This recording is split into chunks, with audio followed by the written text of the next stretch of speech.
afternoon. Yeah, that you know.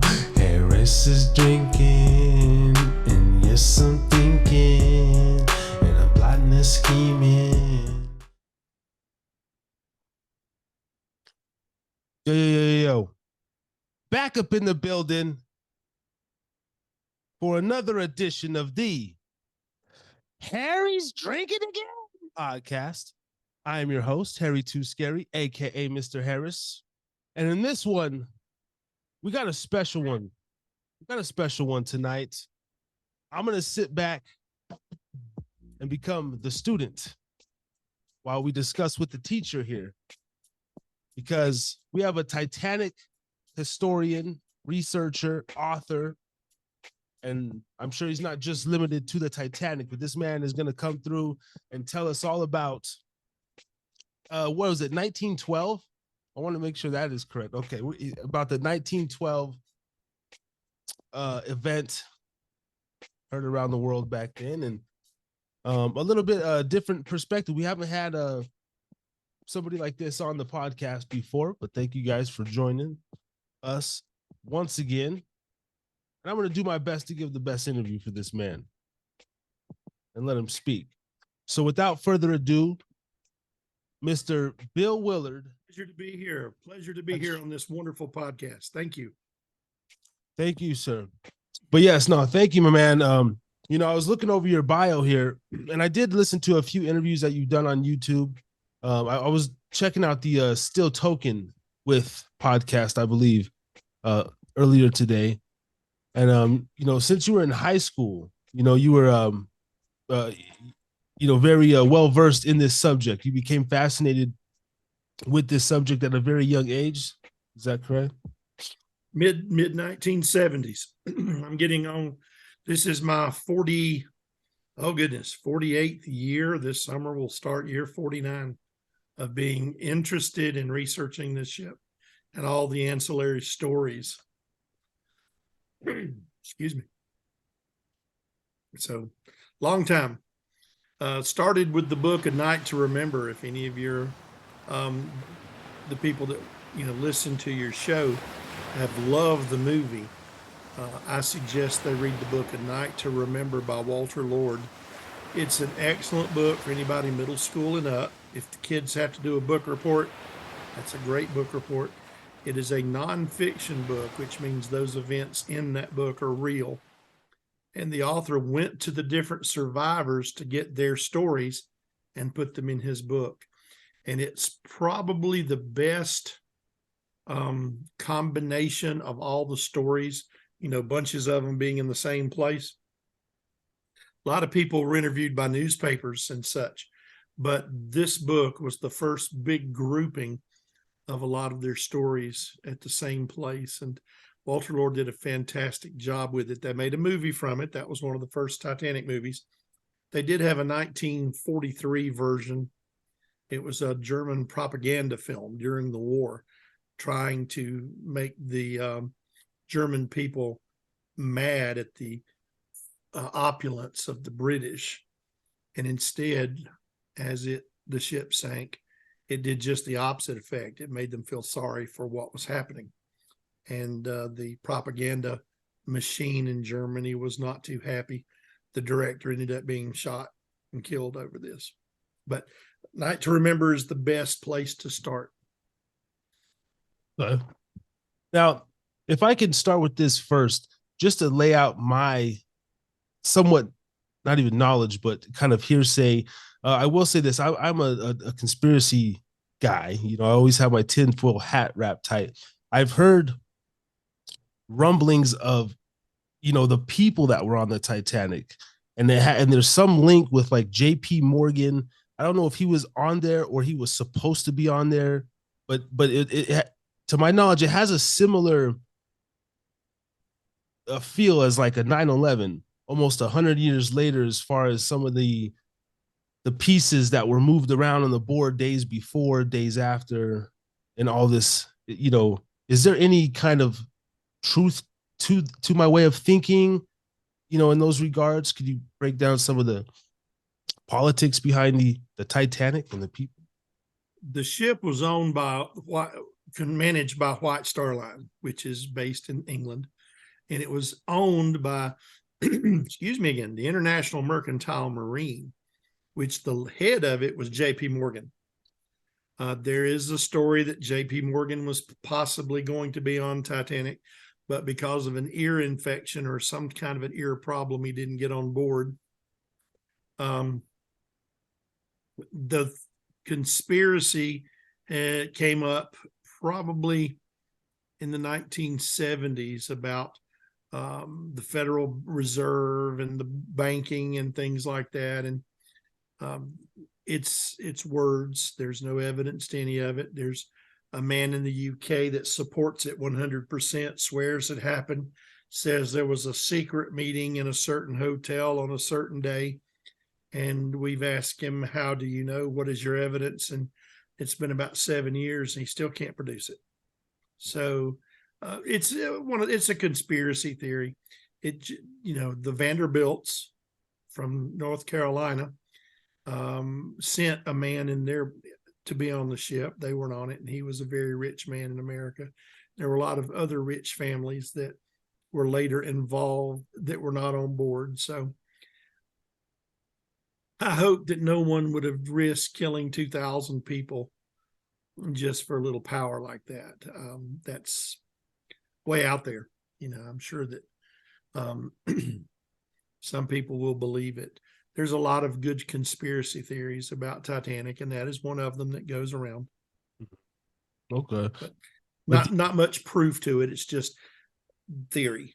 You can't prove it right, but you can't prove it wrong because there's no evidence to prove it right. And then, excuse me. In your line of work, you deal with the facts, with the evidence, with the hard hitting, things that really went on. Was this a mechanical error? I mean, is this because it was built to never sink and everything? Go into some of that. What you're saying is very true. Titanic was built with the most up-to-date specifications. Some of the facts are, and I'm going to hold up my little visual aid here. A teacher that I spoke in her classroom one time had this built for me, and I think it's a little 3D print of the ship, and I thought that is so nice of her. Titanic had these little watertight compartments all the way the length of the ship. Now, if you're in the Navy now, they call them bulkheads, and they run all the way through the ship, all the way sealing off different sections. If you have ever visited a Navy vessel or a submarine, you have to hunker down and step through that tight doorway. They can close that doorway, circle it up, and seal that part of the ship off. Well, Titanic was made, the design was really a brilliant design. If the ship was hit, boom, straight on like this, it would fill the compartment in which it was hit, but it wouldn't flow over those little walls. I got a tickle tonight. They went up above the bulkhead. If it hits directly on the wall, it filled up 2 compartments. Okay. It still would stay afloat. The engineering of this ship was that 4 of the first 5 could even fill. And I'm going to try to put it near the bottom of my screen. It would be low in the water, but it still would not flow over into the 5th compartment. So the people would be fine. They would be saved. The ship would be taken. They would put it in a dry dock, lift it up, fix those compartments. But when Titanic hits the iceberg, now I'm going to try to do this visually. It's coming toward the iceberg and it just barely glazes it and bounces off. Boom. Doesn't rip a hole down the side like was predicted. All it does is scrapes the top off of rivets so that water sprays in very fine, very, just a little solid spray. If the hole was in one place, it would be about the size of your refrigerator door. It was not that big. Your refrigerator doors, they've had worse than that. The key to it, though, was it was in the first 5 compartments, and the ship was designed to float if 4 of them were hit. so the pumps could not overtake the water. And what happened was, as the ship begins to sink below the waterline because of the 5 openings, it sank lower than it's supposed to. So the water spills over into the next one.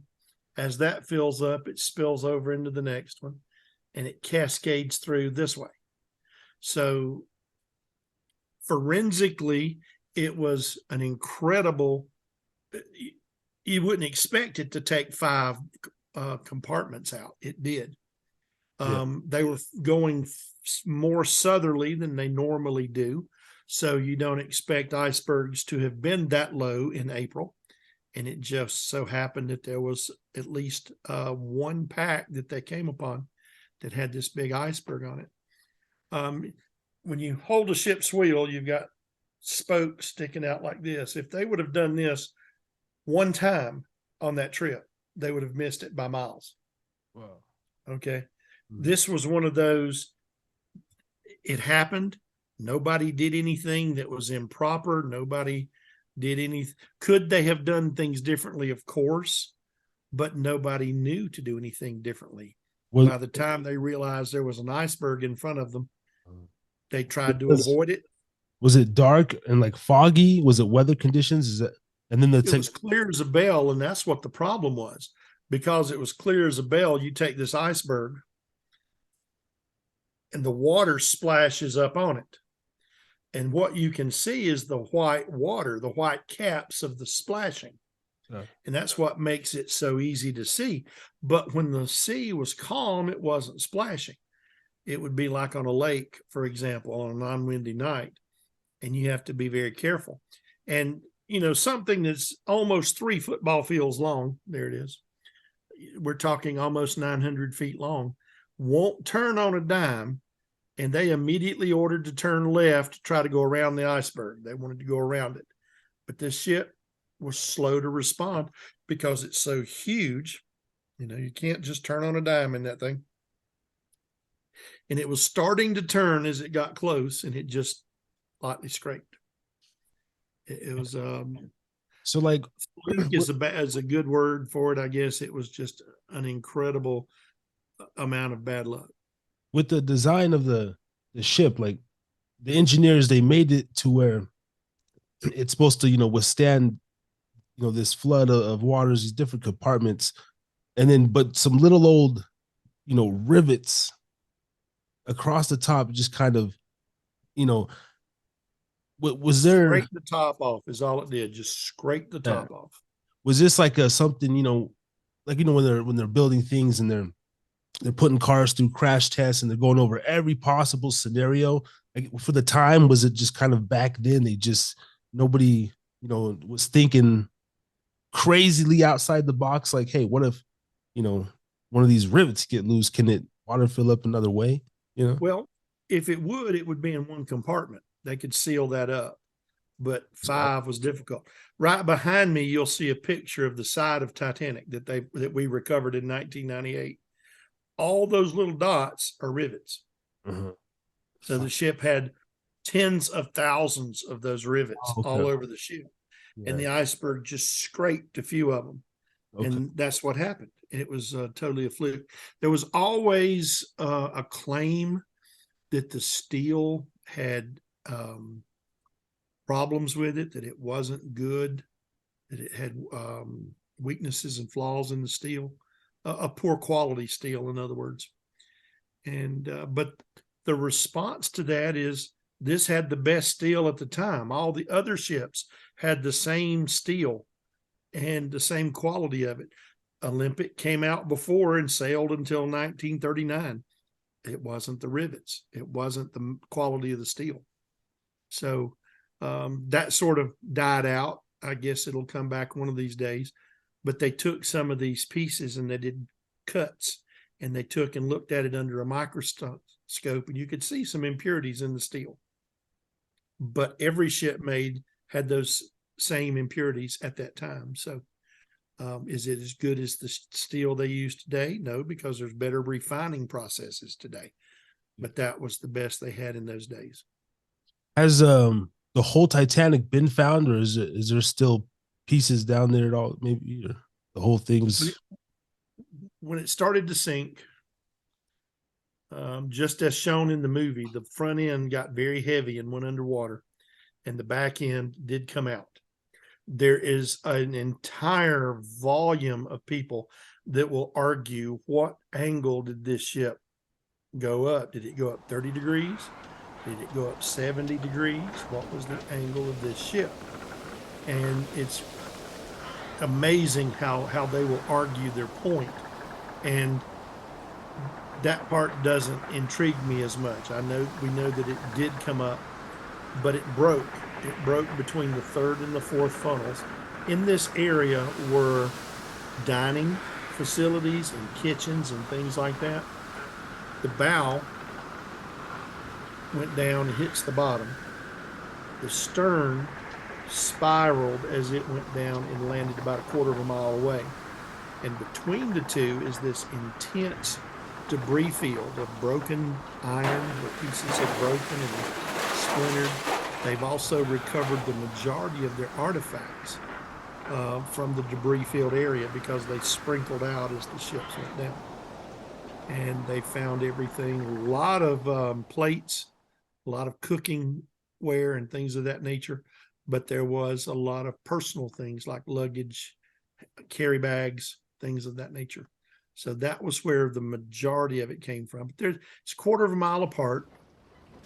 I've got a picture from when we were out there in 1998 where you can see one ship on the bow, and then in the distance you can see another ship, and they're diving on the stern at the same time, and you get to see a representation on the top of the ocean how far they are apart on the bottom. Wow. Now, I'm going to sound foolish, but of course I watched the movie, but I haven't seen it in so long, and I was a young kid. But to what I remember, and just in the general sense, like if your last few hours on this earth are, because there was only a certain number of lifeboats, and only a certain number of a lot of people were saved, a lot weren't. Is that correct? Like there were 2,208 on board, and 712 were saved, about a third. Okay. 1496 did not survive that night. Was there a scene in the movie, I could be mistaken, but where there was like a woman and a child that were trying to get on the lifeboat, but there was a man that, like, I don't know, pushed him out of the way, or he jumped on the lifeboat instead to save himself? I could be mistaken, but was there any reference of that, or do you know of any knowledge of like those people's last few hours? Was there, raping and pillaging? Was it a lot of praying? And, is there any... Things came out at one time. CBS knew that Cameron was working on his movie, so they made a miniseries on television, and it came out a few months before Cameron's movie did. I remember that George C. Scott played Captain Smith, and Catherine Zeta-Jones, I think, was in it, and Peter Gallagher. But the other person that was in it, I like Tim Curry. I like everything he acts in, but I didn't like his role in the CBS miniseries of Titanic. He was a bad guy. And so I think it may show something like that in the miniseries. James Cameron had an incredible movie. Now, I do call it Jack and Rose on the Love Boat sometimes, because the Jack and the Rose and the Cal Hockley and the big diamond, or the big, Le Coeur de la Mer, the big stone, was Hollywood. That was his fictitious story surrounded by an incredible truth about Titanic. He went to great detail to make the background as accurate as he could. I was so impressed looking in those rooms, and I really thought that's what Titanic would look like had I been alive in 1912. I was just so impressed with the detail and things like that. One thing he did that you would appreciate. Now, the real Titanic struck the iceberg at 11:37 p.m. It sank and went beneath the waves. The stern went down at 2:20 a.m. So that was 2 hours and 43 minutes. Like you said a minute ago, people began to realize that they are going to die. They're not going to survive this accident. In Cameron's movie, if you have a stopwatch and you start it when the theater ship, when his movie ship hits the iceberg, and then you stop it when the back end finally goes under, it's 2 hours and 43 minutes. He made that time realistic. And just the time you're sitting there with popcorn and your drink, that was the amount of time those people had to deal with this situation.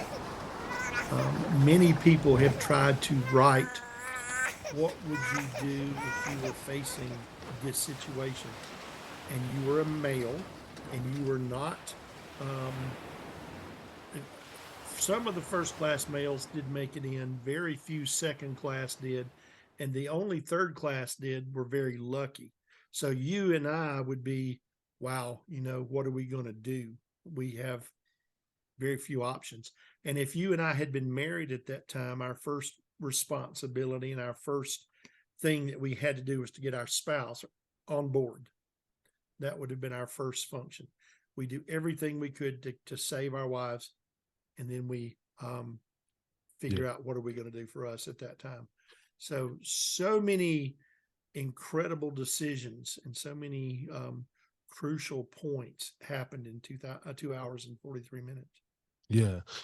That's not, when you say it like that, like the first, second, third class, you're back then it was like a racial as well as financial class, economic class.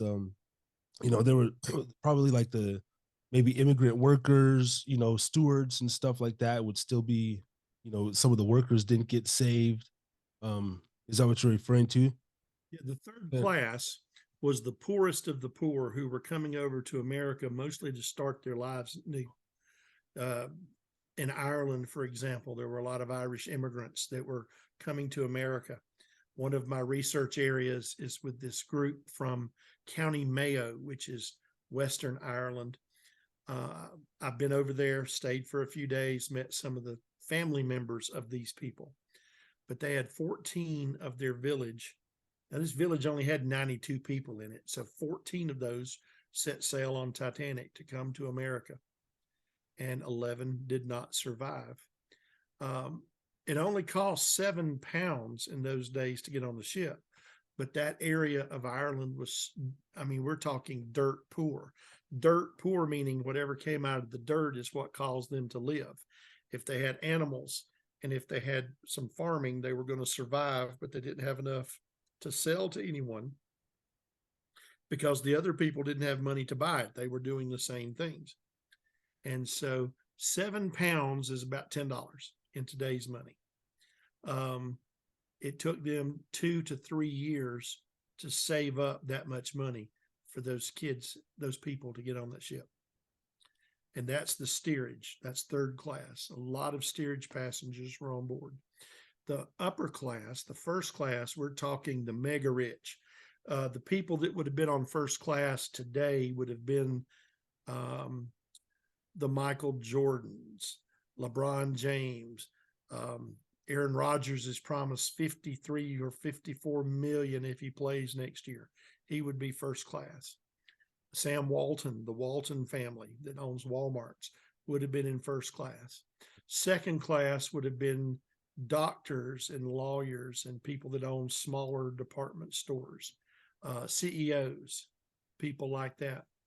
And so there was a big distinction between that first class mega rich, second class, and then the very, very poor socioeconomic.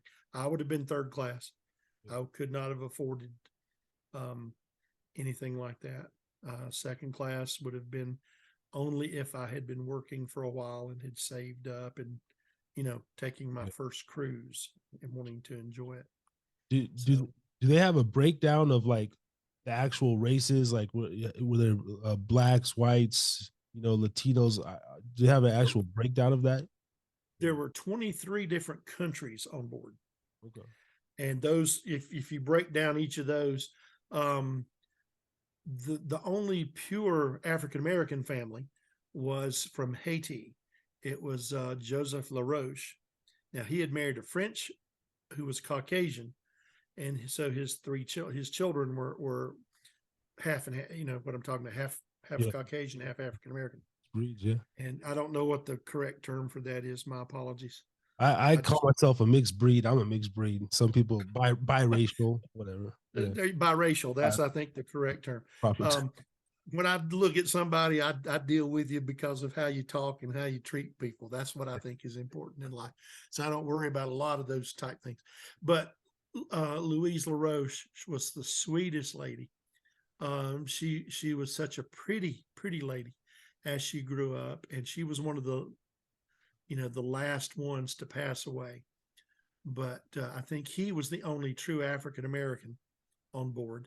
There were Spanish, there were Serbian, there were Turks, English, Scottish, Ireland, Norwegian, Sweden, and Finland. It's a long night. So all these countries, there was even someone from South America that had been on it. There was, of course, American, Canada. That's where they were coming to. But 23 different countries. There were China and Japan were even represented.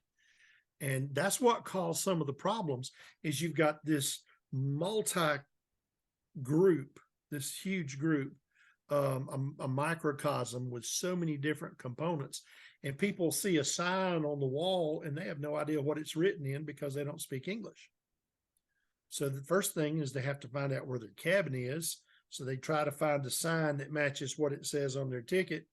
And people have to show them how to get there. But when the tragedy started, they didn't know what to do. And when people would say, okay, here's what you need to do, get your life belt on, get up, get ready to go up. We're going to go into the main meeting room. They're going, what? In their own language. So there was a horrible confusion in those situations. It really was sad. After Titanic's accident, there was an American inquiry. William Alden Smith out of Michigan, excuse me, held an American inquiry. And Senator Smith, he was from Michigan, senator from Michigan, would ask these different questions, and they came up with a bunch of conclusions on what caused the problem. And one of which led to laws being passed. Any boat that lands or ship that lands on American soil, in other words, you dock at an American port, had to have enough lifeboats for every passenger and crewman on board. If you go on a cruise right now and that ship holds 2,500 people, they're going to have lifeboats for 4,000. They just have more than they need to. Another thing is led to, again, if you've gone on a cruise, the first thing you do before you set sail is you go to a muster drill. It tells you your muster station is station D. And so you'll report to station D. They will check your name off and they'll say, when you come out here, if there is an emergency and you hear, please report to your muster stations, you will tell your name. Now they've got little tablets. They can click off your name very quickly to check you in. Used to, they'd put them on clipboards and things like that and have a clipboard there and they'd check off everybody as they got into a lifeboat. They lower a lifeboat. You ever go into a hallway and put a school book over your head when you're in elementary school? Tornado drills? Yeah. Okay. So, Fire drills, fire things drill. like that, all came from this same idea that we need to know what to do in the event of an emergency in situations where there's lots of people. And so some good did come from the tragedy in that sense. Mhm. But as they began to load the lifeboats, the first and second class people were coming up on deck. The first class thought, I don't want to get in that little boat. That's not what I'm here for. I want to go back down and have a cup of tea. And so finally they let the women know, we need you to get in, ma'am. Please come this way. Women, we need women. They were afraid. They wanted to get the boats away early because they knew if they were later, there would be panic and lots of ugly things could happen. A lot of people swarming the lifeboats and things of that nature. So it was unimaginable is the term you're talking about. Did they plan on some of this kind of stuff happening? They never thought a lot of these things could happen. Yeah, it's just to think of your last few moments and the the terror that must have been, going on. Uh, Even the movie, great movie, doesn't even do justice. It's like, to give you a quick history for myself, I've never been on a cruise, but I did. I used to be a fisherman in Alaska, and I was on the processor boats. I've been on a smallest one, I think it was like 18, 24 footer. It was about 12 men. And then I was on like maybe 80 footer, the Sea Freeze Alaska out of Dutch Harbor. And now myself, I'm scared of water. I go into my knees in maybe a lake. I don't do oceans and I don't do diving boards, love showers, a jacuzzi, whatever. But we did the mustard drills and everything, put our survival suit on. They just told us, this is the Bering Sea. You, I think with your survival suit, you could last like 12 hours, but even in the middle of June, you got maybe 30 seconds in that frigid water before you seize up and you're gone. So I always looked at it like, I'm out here to make the dollar. And if anything did go bad, then, there's nothing I could do. So I made peace on the flight, there every time. But can you talk about some of the engineering on like just a basic modern, ship? There was a Captain Phil Harris, who was on the Deadliest Catch. There was a boat that sank a decade or so ago. RIP to that crew. So, but what is the safety factor? Maybe against versus some of your fishing vessels, and then your cruise ships. Are they all built to the same, I guess certifications? But is one deadlier than the other in a sense? Ooh, big question there. Looking at 1912, now something was happening in 1912 that they didn't have 20 years before that. They had Marconi. Deet, deet, deet, deet, deet, deet, deet, deet, deet, deet, and they could send a signal electronically. Other ships could hear them and could come to their aid. If you look at the coast off of the Carolinas, there's 1,000 ships that have been lost over time that they have documented. They call it the graveyard of the Atlantic. The Grand Banks, which runs from about New York and Boston, that area, all the way parallel to the coast of Canada. It's not very deep. It's about 300, maybe 400 yards in some places. But then once it gets to the edge of the Grand Banks, it drops straight down, and Titanic was into the deep down areas. But they find ships occasionally that are on that ledge, and there's hundreds missing. There are all sorts of books. Nigel Pickford did an atlas of shipwrecks, and it's got over 1,000 shipwrecks in it. And you look at that Grand Banks area, and there's dots where these ships approximately disappeared. Off the coast of North Carolina, small ships, larger, even, we only hear about the major ships like the Andrea Doria, the Lusitania, which was struck by a torpedo, Titanic struck by an iceberg. But they had numerous ships with people on board before then. They don't know what happened to them. They just left port and never were seen again. Is this, Those are you ships still are talking down. pre and post Titanic? Like even in this modern era, we still lose ships,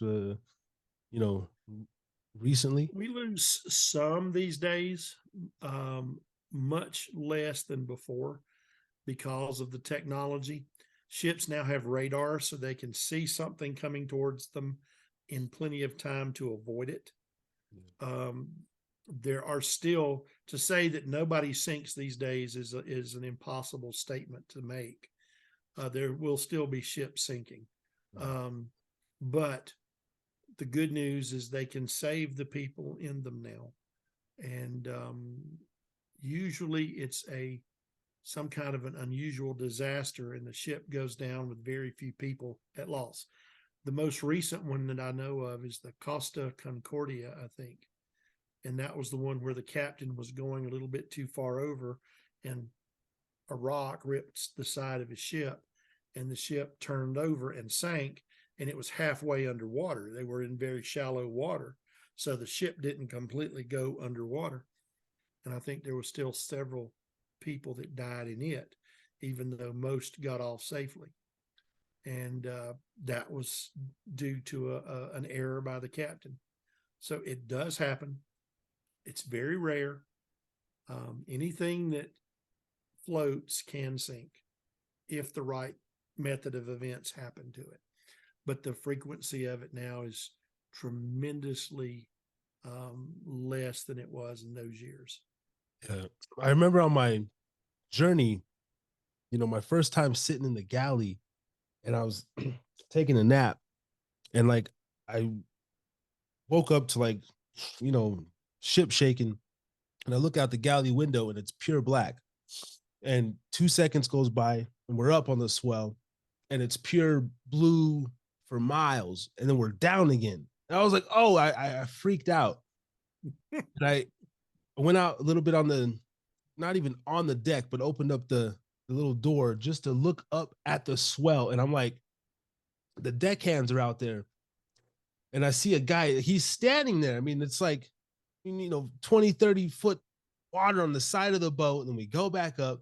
And I was just right there at that moment. I was just even mind blown and like the architecture, the engineering, how is all this possible? It just blew me away.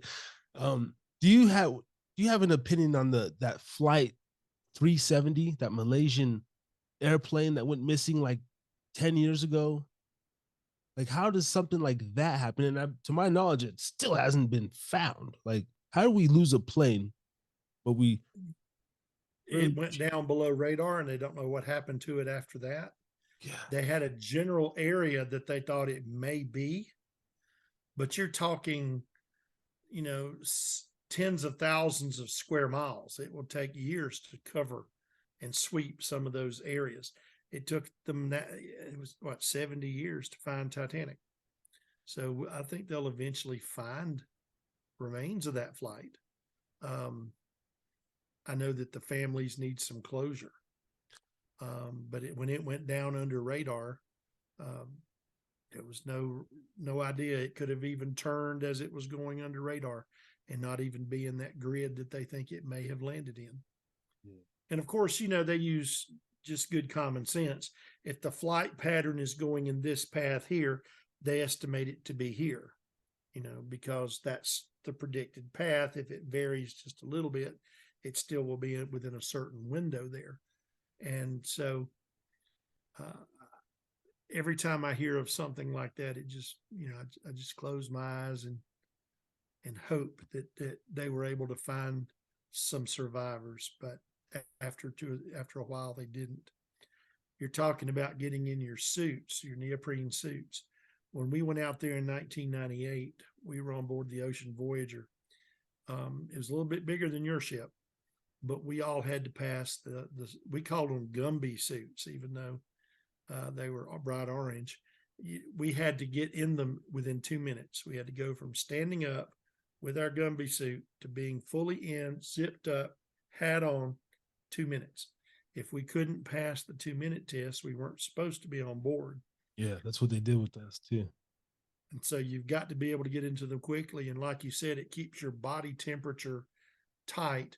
You have a whistle, you have a light so they can locate you quickly.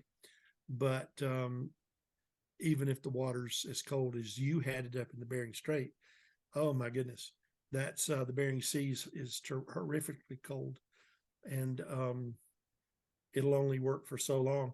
When we were at the end of the 98 expedition, Hurricane Bonnie struck North Carolina and turned eastward to go out into the ocean. And we were very happy. It was about 400 miles south of us. And all of a sudden, in the middle of the night, it turned and was heading straight at us. So we got up early the next morning and they were battening the hatches. They were tying ropes around things. They were securing things in the galley, all areas. They were locking in cupboards. They were doing everything like that, closing them up. And we were told, do not go outside. If you fall over, we'll never find you because we're going to be in a hurricane. And a lot of the people on that ship were landlubbers. They didn't like 8 and 12-foot swells. And then as we hit the storm, we started going up and coming down, and we rode 80-foot swells for 17 hours. Yeah. And it was awful. And there was a funny story out of that, though, is right across from my cabin was the big restroom, and it had 4 seats and 4 shower heads. Now, if the women needed to go, one would stay outside while a lady went in, and then they'd change places. That's the way we did it. Guys did the guy thing, we just went in. But the women needed their privacy, so somebody stayed at the door. So guys, if they went in anytime during this hurricane, they would come out and their pants were wet. And the reason why is if you're a guy, you can't hold the walls with 2 hands and do what you need to do. You get my meaning. The fire hose is going crazy. And so all these guys were coming out with wet pants. And finally, I said, guys, if you sit down, you don't have that problem. And they're going, oh, wow, we never thought of that. Yeah. So they had to learn how to exist with a huge, huge swell system that we were in. Yeah. But I was very relieved when we started getting out of those swells. Man, I didn't get seasickness until about, we call them trips, like my 3rd or 4th trip out. But this storm was just insane. And, I remember trying to like take a shower in that little, thing, and I'm bouncing around. And then we had the cold steel. This thing like, hitting the cold steel, and it was just miserable. God, it just, it was a great time. Great camaraderie out there. But I thought I was, so 80, yeah, I was gonna say like 50-foot swell. I said like 20 or 30, but it might have been like, just insane. Like buildings on the side of you, and then boom, back up, and oh my God, it was just it was comparable terrifying. to riding a roller coaster. It really was. Going down the side. Yeah. You would pick up speed as you went down, and as soon as you hit the bottom, boom, you're coming back up. The back of the ship, the deck back there, would always go underwater as we started going back up, and it would flood the back end of the ship. It was the work deck back there. Yeah. And that was a lot of things came loose, and they had to run out there and try to tie them down. One guy was out there, he was secured, and they had ropes around him for him to get out there and try to tie down one of the ROVs.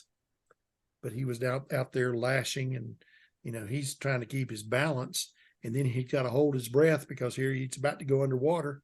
And then when he clears the water, he catches his breath and he works some more.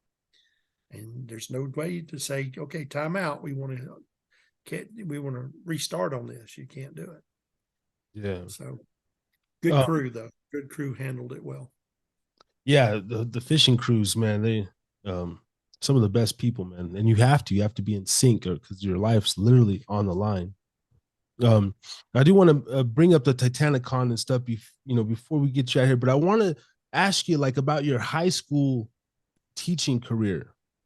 Is that something that you did for a long period of time? Was that a career for you at one point? And when did you get into that? My college career was at Clemson University. My freshman year, I played football. I had to stop due to ankle surgery. I learned a lot about myself playing on a team that went on 2 years later to win a national championship. I was very happy for a lot of my friends on that team. They were awesome teammates. I got a degree in physics, not teaching. I got a degree actually in physics, and then got teacher certification and began to teach. The day that I first was hired to teach, I had 4 interviews, was the day that the Space Shuttle Challenger blew up in January of 1986. And I got 2 job offers, one for the remainder of that school year and one starting in August at a school in South Carolina near Clemson University by chance. I ended up retiring from South Carolina in 2011 and then started teaching at the college level. I do have a master's degree in physics, so I'm able to teach at the college level. And I teach at Asheville-Buncombe Technical College in Asheville. And I have a lot of wonderful students that come through, and it's my job to get them to understand all of these wonderful physics equations and principles and concepts. And got some really gifted students. I've been very blessed in my career. So I'm been teaching, and let's see, in 2 more years, I get to retire in North Carolina if I so choose. Dirt and I are on a contest to see who's going to outlive the other one. You know, I'm older than Dirt is what some of my students used to tell me. But I've been very blessed in life. God has provided open doorways that I've chosen to step through. And I've been very blessed with, I've got to meet some of the world's greatest underwater explorers. I got to work with the one ship that everybody knows the name of if you've been through 3rd and 4th grade. I was a part of the 1996 expedition to recover Titanic artifacts in 1996. I was there as an observer and then made some proposals. And then in 1998, I was a full-fledged member of the expedition. And I built an ROV, a remotely operated vehicle. In other words, a robotic camera system. It was tethered, so we controlled it with a joystick. And we had a 3-year plan. The first year we were going to go down, make sure it works, do some simple tests. We were hoping to go inside of it in the year 2000, inside the ship, and look at some of the incredible things that are still inside the bow and inside the stern, what's left of it. And then in 2002, we were going to add a manipulator. Manipulator is like a claw. And we were going to design, and we were going to work on a system to where we could either tag or use a mechanism to attach to something and help bring it to where it could be recovered. Our system was small, so it wouldn't have a lot of power to lift heavy objects, but we could tag them, move them into a basket of some sort, and then the basket be lifted up. So those are some things that we had planned. But the big thing we did in 1998, as you'll see behind me, is we recovered this large piece of the hull. It weighed 17 tons. It's called the Big Piece. And you mentioned the Titanic con. So we're having a. But sorry, that's a real, that's not a green screen. That's a real. Well, that's a virtual background for my Zoom. That is a photograph of the actual. That is at the Luxor in Las Vegas. Oh, really? Okay. It is. They have a Titanic artifact exhibition that's on the atrium level, right above the casino level. It's beside this new King Tut exhibit. And there's also a couple of other things. The Blue Man Group is on the atrium level. They got a great restaurant called Diablo's. Outstanding food, A+ quality and reasonable. Anyway, that they did not pay me for that endorsement. But this piece was recovered, and it was about 5 years worth of work, and a great team got together to bring it up. August 10th is the 25th anniversary of the recovery of the Big Piece. So we're going to do Titanic Con 2023, the Titanic Conference, in Las Vegas, the 9th, the 10th, and the 11th of August. The first day, we're going to try to have some Titanic family members there, meaning somebody who had relatives on board the ship. Now, I myself, in 2018, did a lot of genealogy, and I found out that a passenger named Constance Willard, same as mine, that her family was from Horsmonden, Kent, in England. My family, the Willard line, is from Horsmonden in Kent. And so I started looking at the two side by side, and I found a common ancestor. So we are distant cousins, 7 or 8 generations back. So I'm not a close relative, but I'm still a cousin. Her line lived in the Ohio region and Minnesota region, and they made a lot of money off of railroads and some other ventures. And my branch of the family left a little earlier and wanted land. So they came down south, and the Civil War erupted. Poor dirt farmers couldn't pay the high taxes that were brought into it. So they lost a lot of their land. That's what my family did, because we were all poor dirt farmers by the time the Civil War was over. Most of my family became mill workers because it was that tough. Whereas the Civil War and everybody moving westerly just added to the railroad industry, and the railroad just grew and grew. But that's what her family did. But the first day of the conference, we hope to have some Titanic family members. We're going to have Frank Goldsmith Jr., whose father was Frankie Goldsmith. Frankie was a 9-year-old survivor with his Frank Jr.'s grandmother, Emily Goldsmith. Emily and Frankie were both survivors. He lost his grandfather. He never knew his grandfather because grandfather died on Titanic. So Frank has an incredible story. We've invited several others. We hope to have 4 or 5. And then we're going to have the 1996 team, where they tried to raise this and some complications came in. In the 96 team, we will tell a little bit about what they tried, and then let people talk to them and meet them and ask questions. The second day will be the 98 team.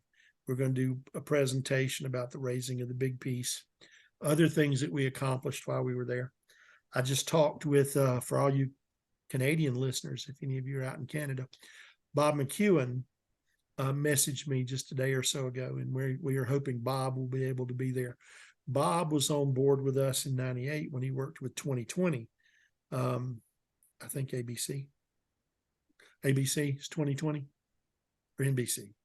Anyway, he was with 2020, and it was NBC back then, I think. And Bob is a great, great storyteller. I love Bob to death. He's just an awesome man. Became friends with him on the ship. We've got Charles Haas that we've invited, who is a historian on both, and he can tell many stories as well. We've got some great photographs by Gunter Bobler. Gunter is Swiss. He is has allowed us to use some of his photos.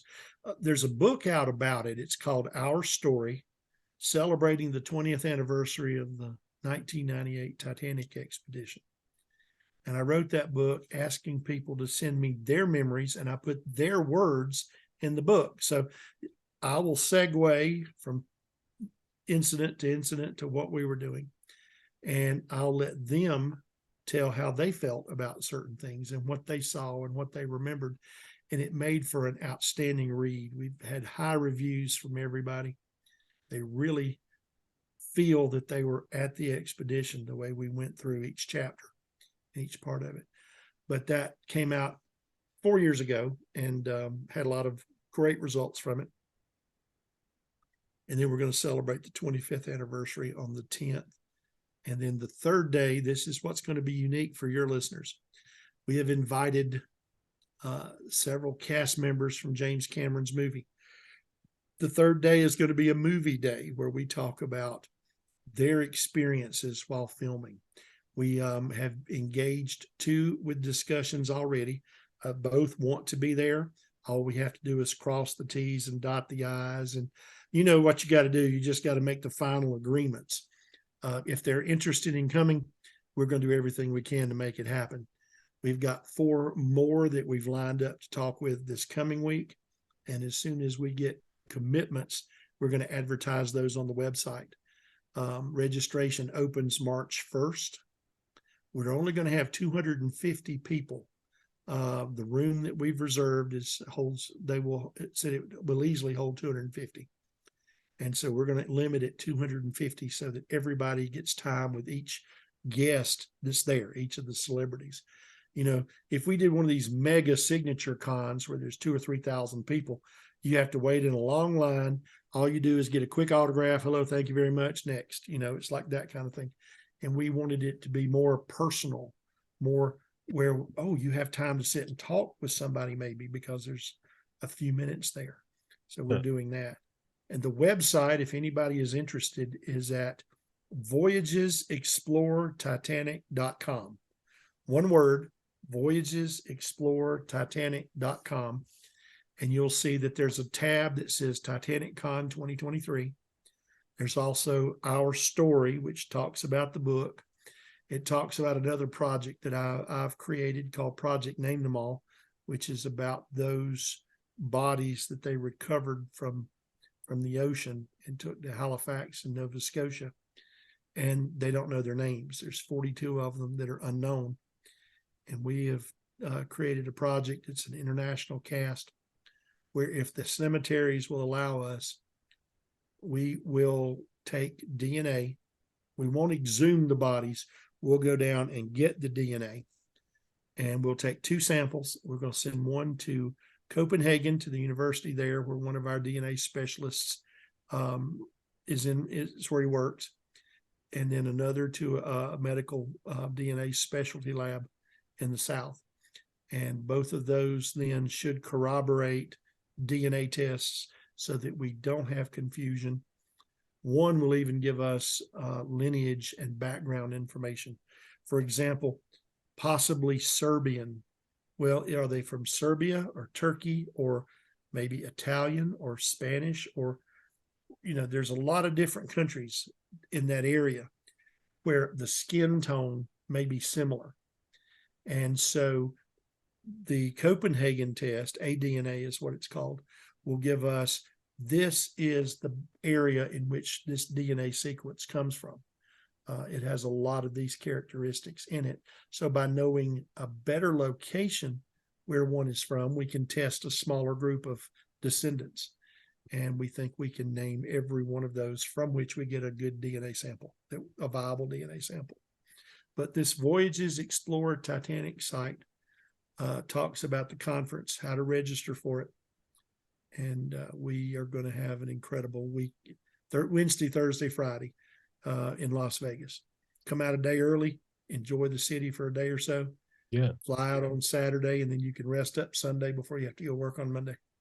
I might see you there. So I'm born in Las Vegas and you know, raised in Nevada, and I'm moving in the process of moving back to Reno. So I might buy my ticket and then you know, come down and see it. Question: if I do, can I you know, maybe film, you know, do a live on site interview with you, and you know, maybe get some footage? For you, we'll work out something for sure. Get like a little media. We'll definitely work out something.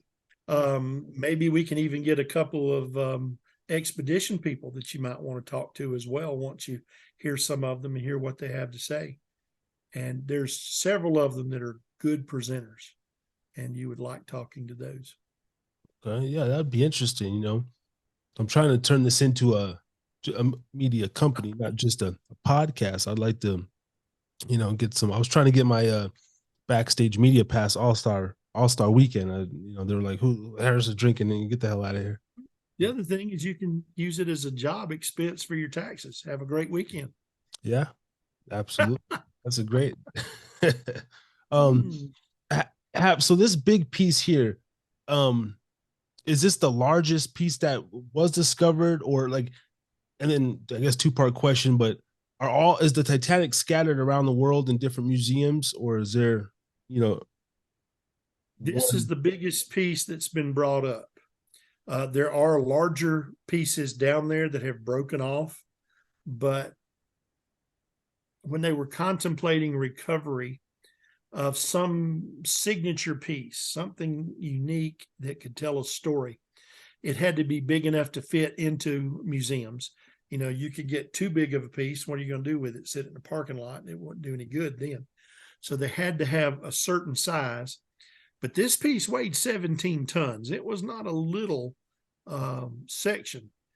It may look little when you stand in front of it, but you consider 3 football fields long, 60 feet tall. Yeah. Okay.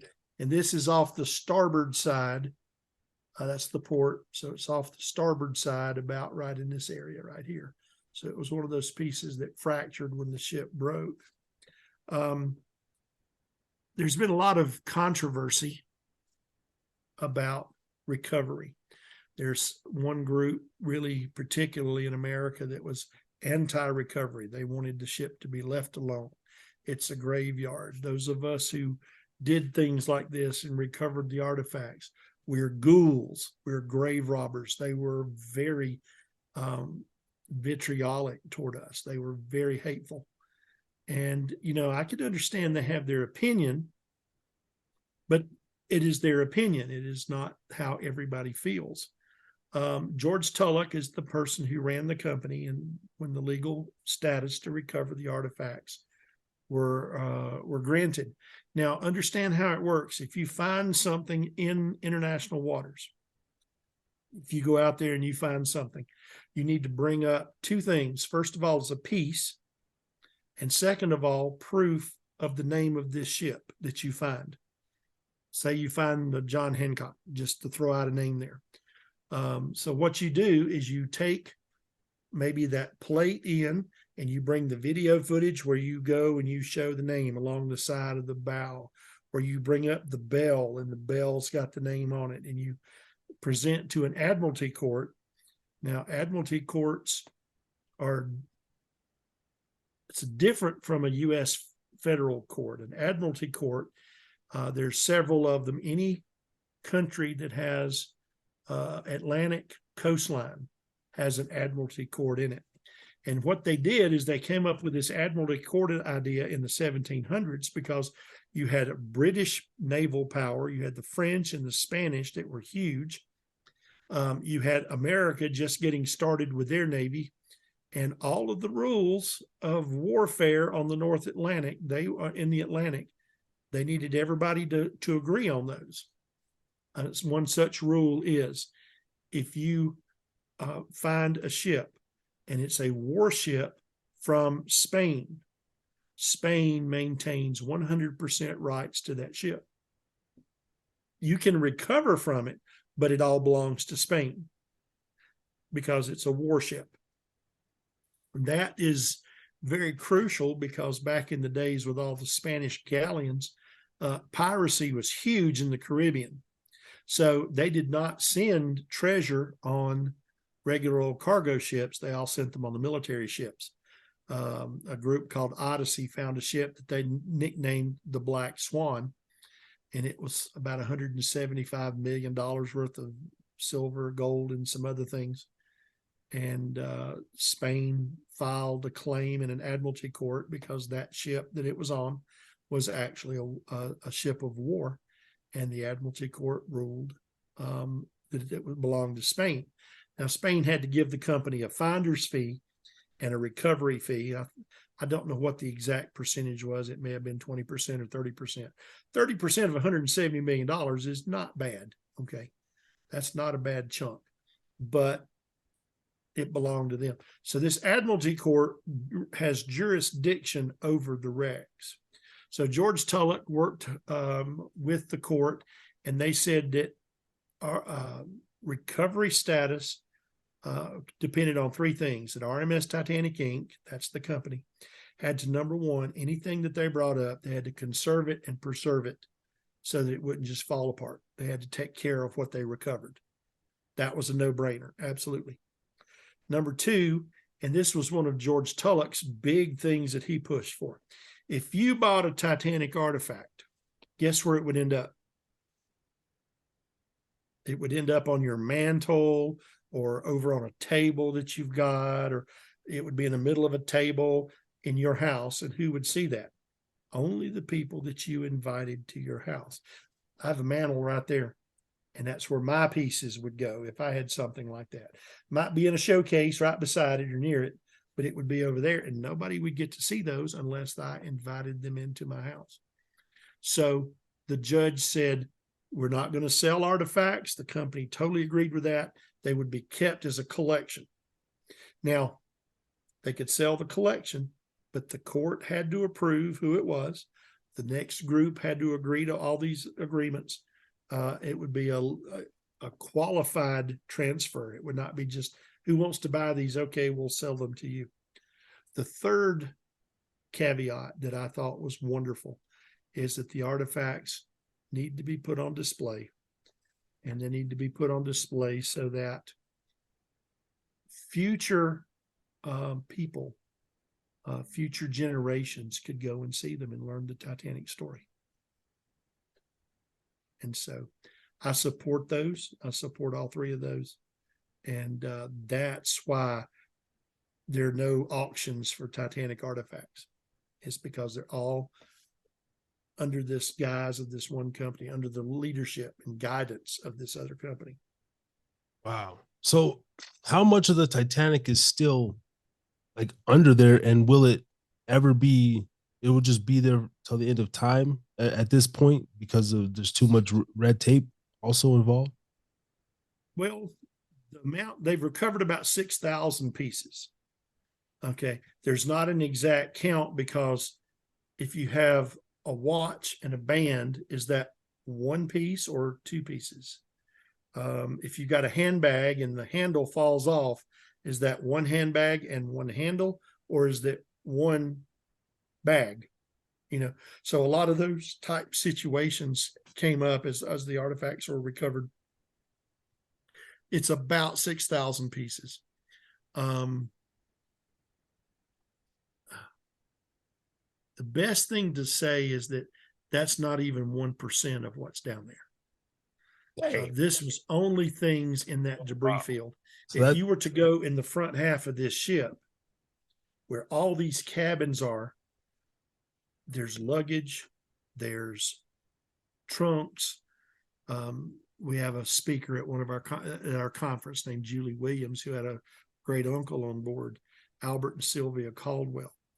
And Albert told the family, he said he walked out of his stateroom and left $100 in gold coins in his dresser. $100 in 1912 gold is worth, she says it's worth about $30,000 today. And so that's laying in that stateroom, and that's either in that dresser or it's broken through the drawer and is laying in the floor, but it's still down there. And gold is going to still be gold for several thousand years. It's going to still look just like it does now. So there are leather suitcases, and inside the leather, the chemical tannin that's in the leather. May have heard the phrase growing up, tan your hide. Those of us boys in the South heard it quite often at school and from our parents when we'd misbehave, that we were going to get our hide tanned. And so the tannin that's in the leather helps preserve what's inside those leather cases. They've opened them up, and there's clothing, there's newspapers that you can actually read. There are pieces of history there waiting to be recovered. A lot of them are still down there. And so I asked the question, if to people who tell me it needs to be left alone, that's a grave site. And I'll go, well, are you in favor of all that stuff being destroyed? Because if it's not brought up and preserved, it's going to be destroyed eventually. It can't sit down there forever. It's, some of the pots and pans will eventually corrode to the point of destruction. It'll take a while. All this iron will eventually take a while. Somebody wrote a book called Ghosts of the Grand Banks, that on the 1,000th anniversary of the sinking of Titanic in 2912, it's going to be a big rust spot down there. And so, that's still 800 years away from now, or 900 years away from now. Is there footage? Obviously, they like the powers that be. Can somebody go down right now, or is there footage to where like they're water diving, scuba diving down, and they have like GoPros or whatever, and is that accessible to anybody right now who just like, you can actually swim down there and take a tour of the ship? And Well, the pressure in your car tire that'll hold your car up off the ground is 42 pounds per square inch. Pressure at Titanic is 6,200 psi. When I teach my classes, I'll say, take a postage stamp. I used to have some stamps right here and hold this up. But you take a postage stamp and you stick one on the back of your hand. That's approximately a square inch. Put 2 cars on it. That's about three tons. Put another stamp beside it. Put 2 cars on it. Put another postage stamp. Put 2 cars on it. Everywhere you put a stamp, all over your skin, put 2 cars on that stamp, and it will crush severely, way, way up. You can't really free dive more than 300 feet. Some people go a little bit deeper that have had extreme dive training, but Titanic's at 2.5 miles down. Okay. Pressure's way too great. Now, what they did do is one group sued to get the right to go down and film. The judge approved that. That was the Haver decision in an appellate court. And the Haver decision opened up tourist dives.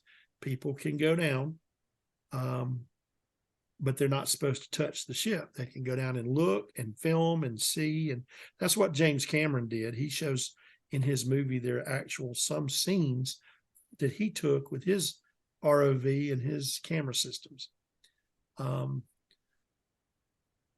The one thing that can't happen, though, is there's nobody out there to police the wreck. Now, I'm not accusing any person, so please don't think I'm accusing anything. Bob Ballard saw a statue called the Artemis in the debris field. The Artemis is this beautiful statue. It's about 2 feet tall, possibly. It was on a mantle in the ship. When it broke out, it was laying in the debris area. And before Cameron even went out, the recovery team went out there to try to find that Artemis. It's gone. They can't find it. So somebody went out there, and there was 2 submersibles that went down. Ballard would not have taken it. Ballard would have admitted it had he done so. So it was not Ballard that took the Artemis, but the Artemis has disappeared. So it's pretty well believed who did it, but I'm not, we don't want to say anything without any proof. But it was not Ballard. It was not Cameron. And there's some other things that have been missing. And you just can't police that wreck 2.5 miles down. It's 90 miles away from the nearest civilization. Yeah. If I was an uber rich guy, whoever, Kim Jong-un or just some tyrant, I mean, I would spend a lot of money trying to deploy some sort of team down there, see what I can get, right? I mean, absolutely. In gold, we're talking artifacts. There is a group called Ocean Gate. They have a submersible named Titan. And Titan has been down to the wreck, and they make tourist dives. And I have personal friends who have been on board Titan, and they have honored the intent of the law not to touch. And they've done an excellent job of following that mandate. But they get some incredible footage. They offer tourist dives. If you wanted to be a mission specialist, you could pay for a spot and go out there and take about a 6-hour drive around Titanic. And just like you're in a submarine type, and you're just in. Absolutely. Wow, I don't know big about submersible. That. It's a little expensive, but maybe it's $250,000 was the last that they were talking about. So again, you're talking the super rich. Sure, I got $250,000 to spend. I think I'll go see Titanic for 6 hours, and they do. If I wasn't so scared of drowning and halfway claustrophobic, I just don't know if I could go underwater like that. I mean, I'd be so freaked out. Even the thought of it. There's 2 things that freak me out: free falling and like submersion. Yeah. Those 2 things. Well, you would have to worry about drowning at that depth. The implosion would be instantaneous. If something happened, and it would be like, boom, and it's all gone. Okay. It is immediate. So you wouldn't have to worry about that part of it. But now claustrophobia, Uh, the French ROV has a 6-foot sphere. It's 6 feet from surface to surface. I'm 6'3", so I can't stand up in it. I've got to bend over, and there's equipment on it, so I've got to bend over even lower. And so they end up with two people laying on their stomachs, looking out these two little front portholes in the front, and then a person sits like this over them in a seat, and he's the one that steers the submersible. That's Nautil. And so you're talking about claustrophobic. That is, the French require a doctor's note stating that you are not claustrophobic. You would get in there and you would get comfortable, and they would turn the lights out. And then when they released everything, you would take 2.5 hours in darkness to drop to the bottom of the ocean. Oh no. And you'd be kind of cold. It would get chilly. So you're in sweatshirt and a jacket and things like that. Oh, They turned the power on as you got close to the bottom. I know you're starting to shake already. And then you'd be 4 to 6 hours, depending on what your mission was. Yeah. And then they would say, okay, we're ready to return to the surface. So you get good and comfortable. You put your pillow down there, and they would say, here we go. And they would release the ballast, and it would start lifting. And they would say, let's conserve some power. And they'd turn the lights off, and you'd be in total darkness for another 2.5 hours as it goes back up to the surface. Oh, no way. See, I did one of those. I've done the isolation tank. That whole thing. Like I can go in the MRI machine, but it's the fact, like I could open up the isolation tank and hey, I'm in a room, but underwater like that and just oh god, no, I don't. It'd be different. And there's other complications too. There have been several women who have dived down to the shipwreck. I'm trying to think. Sarah James was the one on our expedition that went down.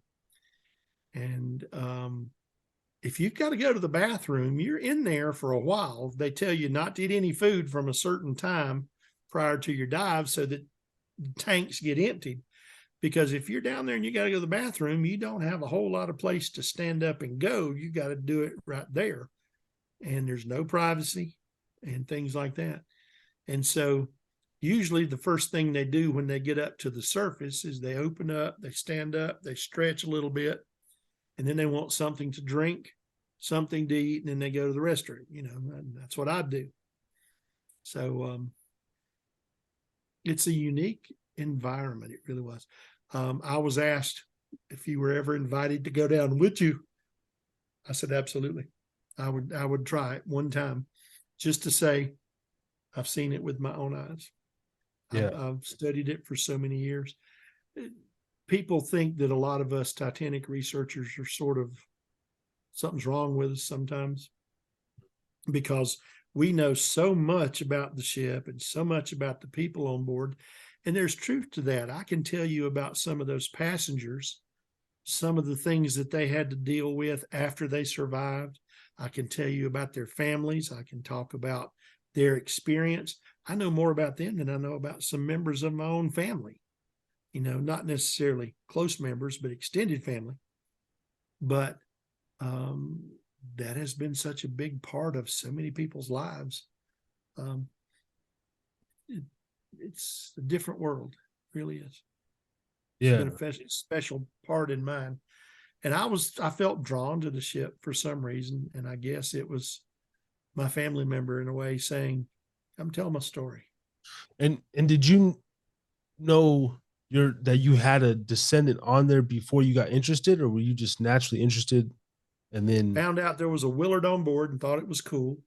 And I asked my mom, and I said, did anybody from the Willard family die on Titanic? And I showed her the book, and she said, no, we would have heard about that. That would have been something that we would have known about, until I traced the genealogy back farther than word of mouth. And, several generations back there, it is. And that was pretty special. wow. She is died in 1962, I believe it was, in Riverside, California. She had no children. She had no husband. She never married. And they interred her in a mausoleum in Riverside. 2 years later, her brother, who has a cemetery plot in Minnesota, had her transferred. She was removed from that mausoleum, transferred, and is buried in the family plot in Minnesota, but she doesn't have a marker on her grave. And so one of the things that I did, I started right before COVID changed the world, and then reinitiated this call a few weeks ago. I called the cemetery and I told them that you have buried in the Willard family plot one Constance Willard, and she is in an unmarked grave. And he said, that is correct. He said, we know where it's at, though, because we have it marked on the official diagram where her remains were buried. It was cremated. It was not like a full, huge coffin. And I said, well, I'm a distant cousin. I told him about the genealogy. And I said, she was a survivor of the RMS Titanic. He says, she was. We don't have that down here. And I said, she was. And I said, I would like to put a marker on her grave, something nice, something appropriate that the cemetery approves, that's got her name, her dates, and a survivor of the RMS Titanic. I said, she needs to at least have her name on her grave. And he said, let us do some research. We got to look at some legal issues. Also in that same cemetery, a little ways over, are two other survivors of Titanic. They were related to the Pillsbury factory. You remember Poppin' Fresh, the Pillsbury Doughboy? That Pillsbury family. So they were survivors, and that is where they were buried after they passed. So they looked up the legal records. The cemetery plot was purchased by Constance's brother and had her brought there. And he died later on, a few years later in the 1960s. So he's buried with his wife. Constance is over to the side a little bit. So legally, that branch of the Willards owns that plot. And he said, we don't know if anybody's even been here to look at these in 20 or 30 years, but I guess it'd be the great grandson, one of the great grandchildren now, I guess, would legally own the plot. And they said, if they come along and say, we don't like that, remove that, we'd have to take it up because they're the owners. He said, but we'd work out, maybe put it somewhere else, pointing to where the grave is, type thing, to honor where she's at. He said, but we talked with our boss, and he talked with the owner of the cemetery, and they said, who's going to object to something like that? It's not costing them anything. It's just paying tribute with a name. It's not gaudy or tacky. I can understand. I wouldn't want it if it was tacky, but to have her name, her dates, survivor, RMS Titanic. And, he said, do you want put on there by you that you put this up? And I said, we can put some kind of a line up there, erected by Titanic Conference family, something like that, Titanic Con.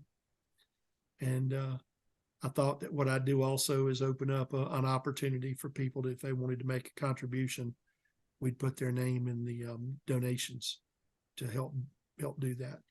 So some things are still happening. Some stories are still going forward. It's very special. Yeah.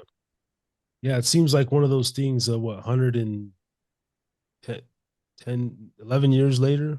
111 years this year. There's still things coming out. We went over the red tape, they're still pulling up pieces. One of those things that's going to be around, another 100 years, you said 1,000 years, and there's going to be rust and a whole bunch of things, man. That's incredible. So like every day when you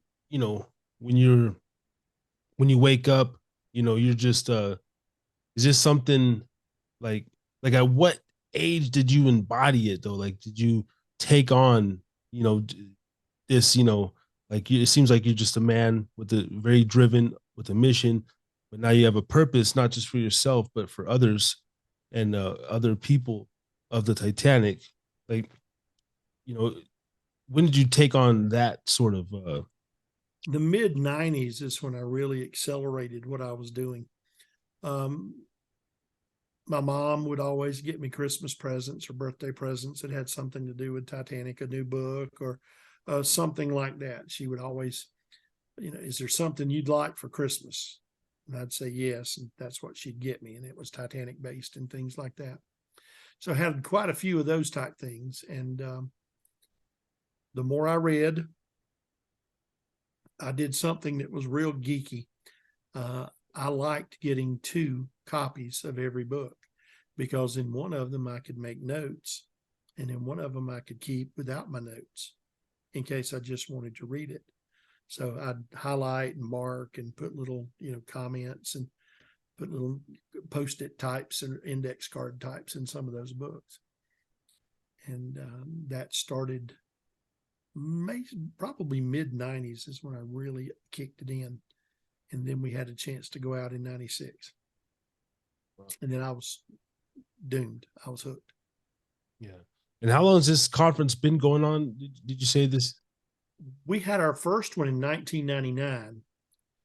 Didn't do it again for a long time, but we started this in 2016 was our first one, and we've done it every year in August, except for 2020 for COVID. We had to not do it for COVID purposes.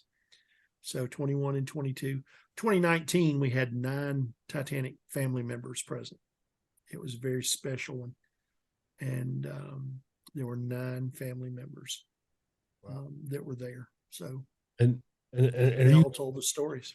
Are you trying to get Leonardo at this 2023? Is he going to be one of He is not on our list because I don't think we can we have his fee for a daily appearance. Right.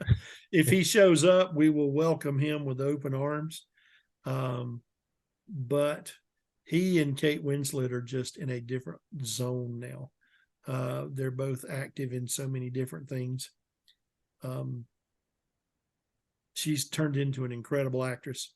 He's Leo. He's Leonardo.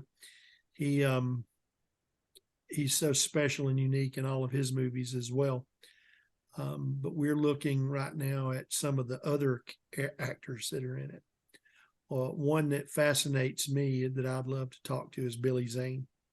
I thought his role as the bad guy, as one of the villains, showed tremendous acting skill on his part, because there were times when I would feel sorry for Caledon Hockley.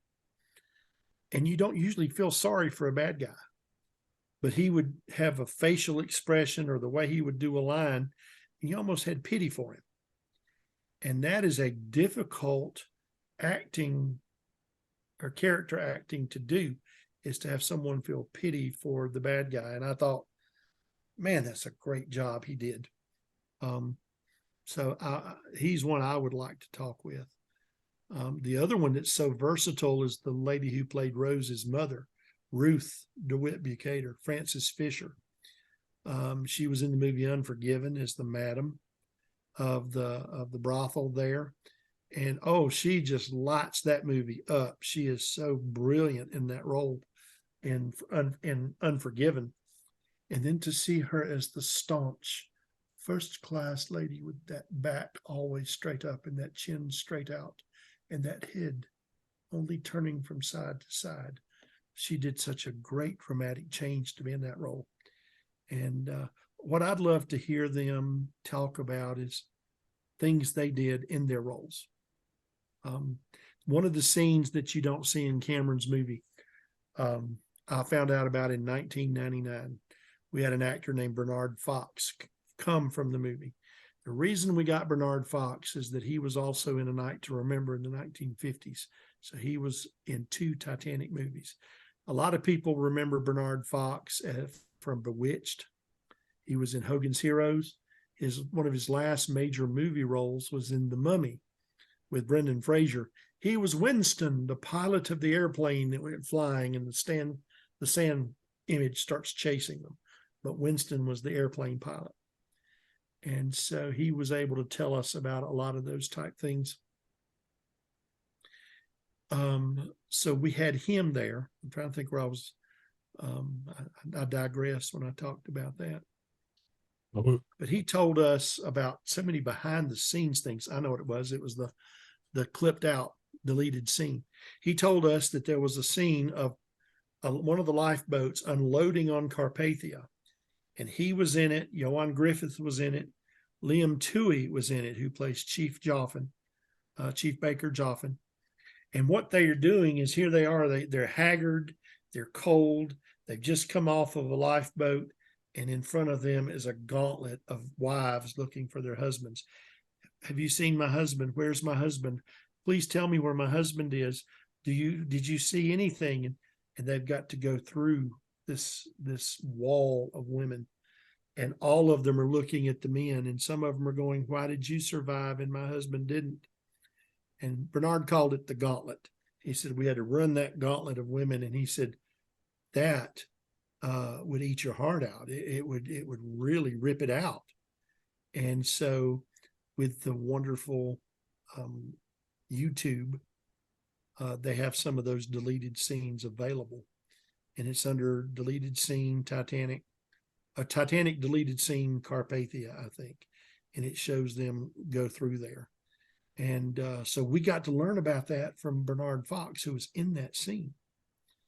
And there's others that are just as powerful. And he made a masterpiece. He really did. A lot of people say, well, it'd been better if Jack and Rose part wasn't there, but nobody would have gone to see it. It was the Jack and the Rose love story that brought the people to the theater. One of my students came into class, this is about April. Titanic had been in the theater since December, so it's 4 or 5 months. And she said, Coach, how many times have you gone to see Titanic? And I said, 5, maybe 5 or 6. She said, we're going again tonight. This will be my 28th time. I just love Jack. I cry every time he dies. This was a high school girl, and she was in love with Jack Dawson, and that's why she kept going back. She said, I just cry when he dies. I had to sort of chuckle at that, but she remembers that movie well. Yeah, man, long lasting. Do you ever think that they will make a Titanic remake, like the remake and everything else? Or probably, but I don't know if it'll ever do as good as this one did. Awesome. I don't know how it could do any better than this one did. They would have to do a different angle on it, I would think. You like a Netflix series of some sort? You can get like episodes of the progression and the franticness and everything, maybe. I'm sure they will try. All great events are recreated over and over again. You just have to get a generation that's willing to try it, and getting somebody willing to invest in it, I guess. I would hope that they would hold true to the basic stories and the basic things that went on, as Cameron did, and not create fiction like CBS did.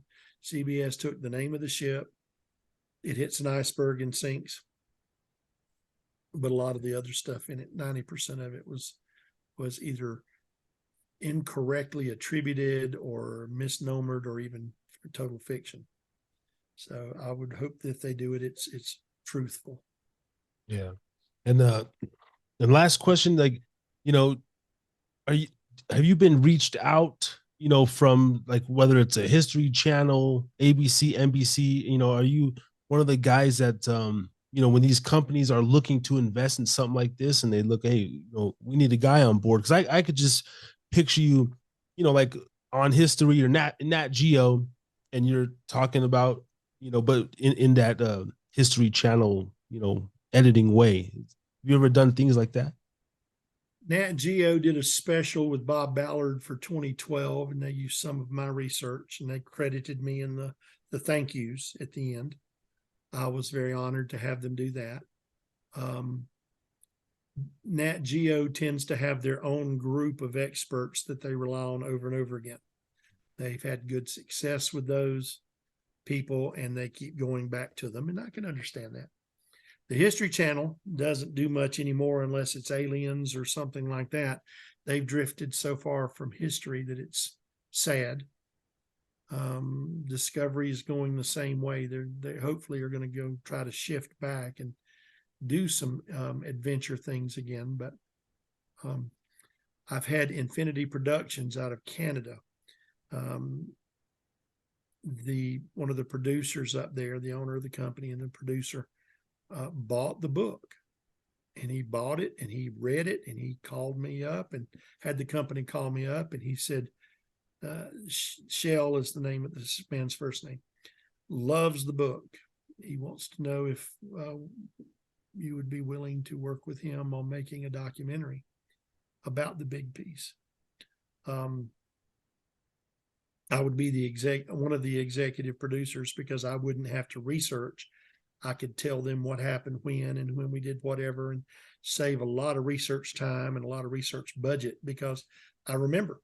Plus, I know everybody that was on board of both of them, so both expeditions, so I could call them and get footage, photographs, interviews, and things like that without them having to do a lot of chasing down.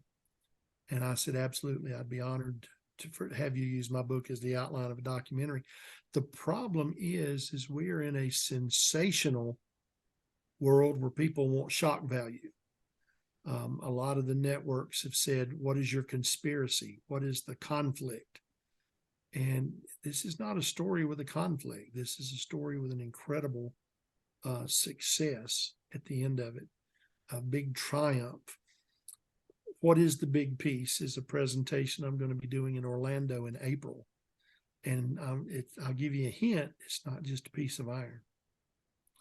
And so it's going to have some other components to it about just what this piece represents to RMS Titanic Inc., the group that recovered it. And so they were going to cover a lot of that aspect as well. And the project is not dead. They just don't have anybody that wants a good documentary anymore. They all want something like a shock value and something like that. They want a reality show effect on an audience. And that's sad. BBC is the one that's the closest to doing real documentaries. But the bad part about booking something with the BBC is they don't show it anywhere but in the UK. The BBC doesn't show their shows here in America. So even though it's a large American team doing an American book from an American author in America, they'd show it in the UK. And that's frustrating that they don't think that there's a lot of confidence in just doing a good documentary anymore. And that's sad. Yeah. You have to fund your own things, and it sounds like you have a good Titanic family though, and you got some really great things going on, and the people that are a part of it are, all you need, really. We could do something without a lot of the cost involved, just with the people.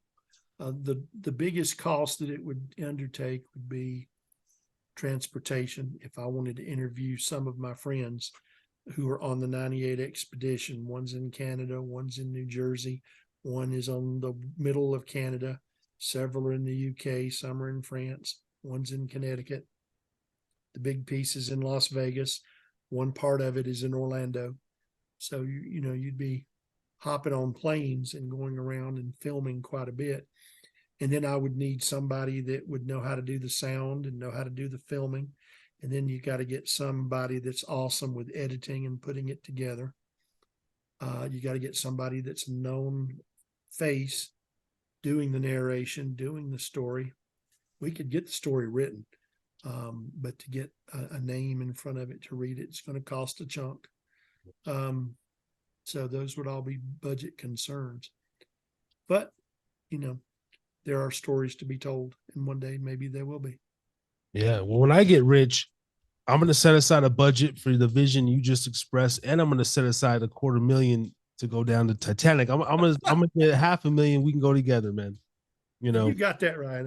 I'll bring the pizza. You bring the soda. Let's do it, man. I could lay next to you, for a couple hours. I'll probably take a half a Xanax and just, wake up when I get there. But no, hey, thank you so much. This has been I'm not gonna lie, like I feel like retarded on this episode. I'm gonna go back, do more research. I'm gonna rewatch Titanic, And I would love to have you back on in a couple months, maybe after your April event, before the Vegas event, to do a recap and give some more promotion. Because as I'm sitting here in the moment too, I'm like, all these other questions are coming up, and because it's such a vast topic to speak about. So I would definitely love to have you back though, and Would love to do that. I would encourage you to go see this at the theater. You can watch Titanic on your television screen, but it is a much better view when it's on this enormous, huge wall in front of you. It may not be in the theater again in my lifetime, so I had to go. I had to go see it again. And I sat there and I sat through the entire thing. I usually have to go to the bathroom, or I go get some popcorn. I'd take a stretch break in the middle of some of the movies, but not that one. I didn't move. I didn't doze off. Yeah. I sat there and watched and absorbed again that incredible work. Yeah. And now that I have having this conversation with you, it's going to put me in a different perspective, and it gives me a different respect, for the people on board, and for what actually went on. So really great stuff. Did you enjoy your time tonight though on the Harris is Drinking Again Pubcast? Loved it. Thank you so much for inviting me out here. I mean, it was fantastic. Hey, I definitely appreciate it, man. And then on the back end, of course, I'm going to put all the your links, a lot of the books that you spoke about, Voyages, ExploreTitanic.com. That's all going to be out. This will be out in a couple weeks. I take my time really getting some good editing in, and hopefully I gave a decent interview and / conversation. In parting, is there any plugs you want to give, and just any positivity words of inspiration to the world or to the families? Anything you would like to say? The thing that I normally end a presentation with when I talk to school groups is, maybe Titanic is not your thing. Yeah, I know about Titanic. I was forced to sit here and listen to this thing today. Find your own happiness. Find your own something to be involved in, and read about it and learn about it, and have it affect your life in a positive way. Learn from it. And there's so many things out there that need their stories told and become a voice. So, whatever you find. Some people love Lord of the Rings, and I know Lord of the Rings people that can tell you the 12th word on the 87th page of the second volume. I know I don't know what that is, for the record, but I know that they love and they are passionate about that. And find your own happiness. Be passionate about many things that are true and just and honest and right. Excellent, man. That's great ending note. I appreciate you so much. Good luck to the rest of your endeavors. We'll keep in touch on the back end, and definitely look forward to having you on again, though. We'll do this again. Thank you so much. I have thoroughly enjoyed it. Yo, what's going on, guys? If you like this video, click above. We got 2 more right there, or down there, or somewhere. Hit that subscribe button. Stay tuned for more content. We got amazing interviews like the one you've just seen, or the clip you just seen. I don't know what you watch, because I put this behind the end of every video. So stay tuned. Hit that like, subscribe. Harry's Drinking Again. It goes up.